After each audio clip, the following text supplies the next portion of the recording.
Hey guys, welcome back to the Kool-Aid Podcast. Welcome back to another video.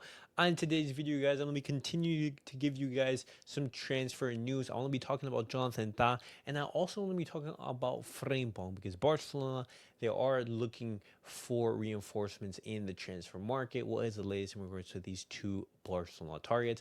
And as well, I want to be talking about Marcado because he spoke about the possibility of playing in this weekend's El Clásico. Will he be available? Or will he be, unfortunately, not involved? But as always, guys, make sure to follow me on all my social media platforms. Everything's posted down below in the description. Go over there and check me out. That way you guys stay up to date with everything that I do on the channel. And as well, the link to become a member is also posted down below. But guys, let's get started with the video.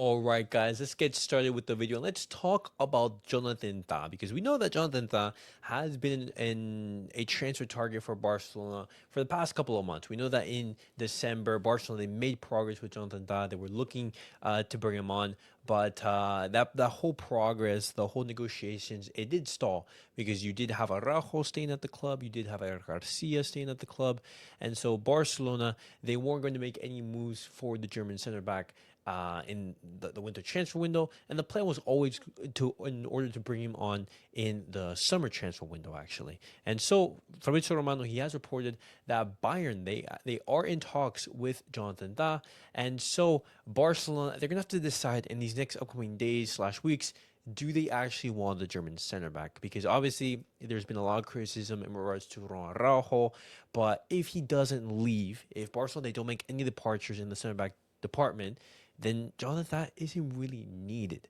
Now, obviously, I rate Jonathan Tah. I think he's a great player. I think he would be a fantastic option for Hansi Flick. But we're going to see if departures happen. If departures don't happen, then this move is not going to happen.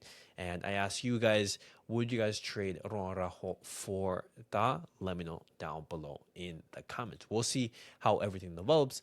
And talking about another Bundesliga player, we have to talk about Jeremie Frimpong because Barcelona, they are looking for a fullback, and one of the highest fullbacks right now in the market is the Dutchman. Now, Liverpool, they are heavily interested in the Dutchman's services.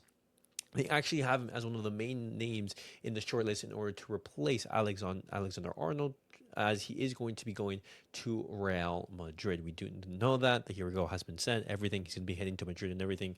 And so Liverpool, they have him as the number one option, basically, in order to replace Trent. And so it's similar type of profiles, and Barcelona, they are interested. Hansi Flick, he does like him. He's a very, very attacking fullback, more of a wing back, not necessarily a fullback. And so when you're looking at his type of profile, I do think that he is needed in that right hand side. But one of the big worries is his defensive work rate, is his defensive awareness. He is, in the profile of a Trent, who's much better going forward than defensively. And you've seen, some of the issues and problems that he has caused at Liverpool because of that. But one of the most iconic moments in Liverpool history was thanks to a Trent moment. Obviously, we looked at with horror, it happened in Anfield, but, a Frimpong move to Barcelona wouldn't be the end of the world. The release clause would be anywhere between 35 to 40 million euros, and so it would be affordable. But with Liverpool there, we have to see if he's going to be heading to England or if he would rather go to Spain. Let's see how that transfer saga develops, and we'll be making sure to keep you guys updated. But continuing on, guys, I now want to be talking about Marcado because Casadó, he did have an interview with Diario in which he spoke about his relationship with Hansi Flick. He spoke about the possibility of playing this weekend in the Clásico, and as well, he talked about his injury. And Casadó, he talks about his injury, and he says, "I had almost never been injured, and it sucked. I missed the most important part of the season. It gets you down. You feel like your whole career is at stake. All I thought about was my knee." All the time, I became obsessed. He talks about his relationship with Hansi Flick, and he says he changed my life. He took me from the reserve team to the first team.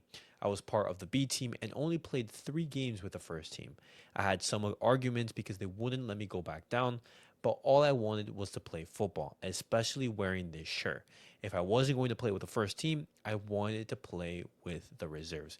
And I absolutely love Marcado because he is not only a quality player, but he wears the badge on his sleeve. He's a player that you would want in the squad no matter what. Very similar to that of a Gavi. And it absolutely sucks that he did get injured and everything, because he was so important. And he talks about the possibility of playing in the Clásico, and he says the knee comes first, and so it's most likely that he's not going to be involved. If he is, he's only going to be in the squad, not an option coming off of the bench. But we are going to need Marcado, as he can provide another option in that midfield. And talking about the El Clásico, we talked about it in a little bit more detail. He says it's going to be a beautiful match. I would love to be on the field. The two I've played, I've really enjoyed, just like I enjoyed playing against Bayern. You go all focused. You have to give your best, because if you're not focused, they will crush you. And that's absolutely the case. Going up against these amazing teams, against these top level teams, you have to be at your absolute best in order to beat them. And as he said, we would love to have him out there, but we wish him all the very best in that recovery, and let's not take any risks. Obviously, we would love him to be involved, but his health and priority is what should be prioritized. But guys, that was it for the Barcelona news of the day. Definitely let me know your guys' thoughts on everything that I have discussed in today's video. What do you guys make of Jonathan Tah? Will he be heading to Bayern, or will he be coming to Barcelona? And as well, would you guys want Jeremie Frimpong at Barcelona, or do you guys think that he's too offensive, that he's too much of a defensive liability? Let me know your guys' thoughts down below in the comments. But as always, guys, make sure to like, subscribe, and comment, and I'll see you guys all in the next video. Peace out, guys.